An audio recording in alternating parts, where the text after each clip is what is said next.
আসসালামু আলাইকুম। অনেক দিন পরে আরেকটা মাংসের রেসিপি নিয়ে হাজির হয়েছি। কেমন আছেন সবাই? আমি কড়াইতে তেল দিয়ে নিচ্ছি। রেসিপিটা পরে বলছি।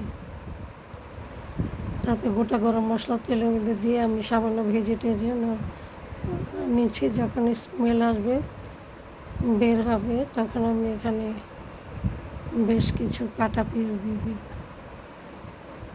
তেলের সাথে ভালো করে নেড়েচেড়ে মশলাগুলোকে ভেজে নিচ্ছি।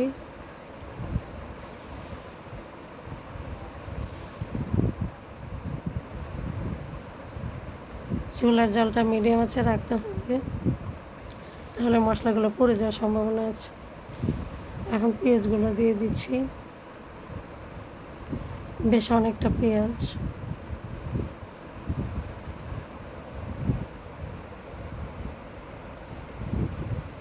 পেঁয়াজটাকে ভালোভাবে উল্টিয়ে পাল্টে ভেজে নেব। যখন পেঁয়াজটা নরম হয়ে আসবে তখন তো মশলা অ্যাড করবো।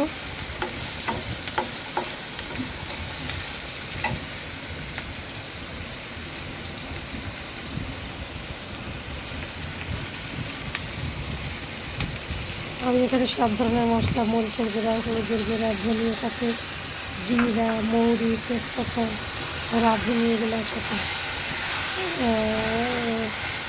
তাওয়ার মধ্যে তেলে ব্লেন্ডারে ব্লেন্ড করে নিয়েছি। সাথে গরম মশলা, যাবতীয় যত রকমের আইটেম আছে সবগুলো একত্রে ভেজে সেটাও ব্লেন্ডারে ব্লেন্ড করে নিয়েছি। সব একত্রে সামান্য পানি দিয়ে মিশিয়ে আমি মশলাটা দিয়ে কষিয়ে নিচ্ছি। তারপর মশলা বাটিতে ভালো করে দিয়ে সে পানিটা দিয়ে মশলাটা আবার ভালো করে নেড়ে ভেজে নিচ্ছি। মশলাটা ভালো করে ভেজে নিতে হবে, যাতে মশলা থেকে কাঁচা গন্ধ না আসে। আদা বাটা, রসুন বাটা অবশ্যই থাকবে। এখন আমার মশলাটা কষানো হয়ে গেছে।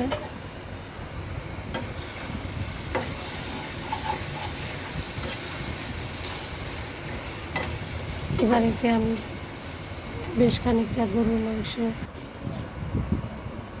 মরিচ, হলুদ, লবণ দিয়ে পানিতে সিদ্ধ করে নিয়ে পানি শুকিয়ে শিলপাটে ছেঁচে নিয়েছি।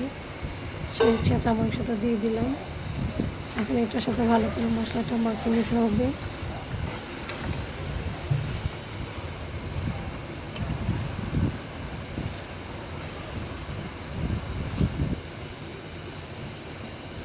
খুব একটা পানি দেওয়ার দরকার নেই, আমরা রেসিপিটা শুকনো শুকনো রাখবো। সামান্য একটু অলরেডি আমার রেসিপিটা শেষ। সাজিয়ে নিয়েছি পরিবেশন পাত্রে। ধন্যবাদ সবাইকে, ভালো থাকবেন। আসসালামু আলাইকুম।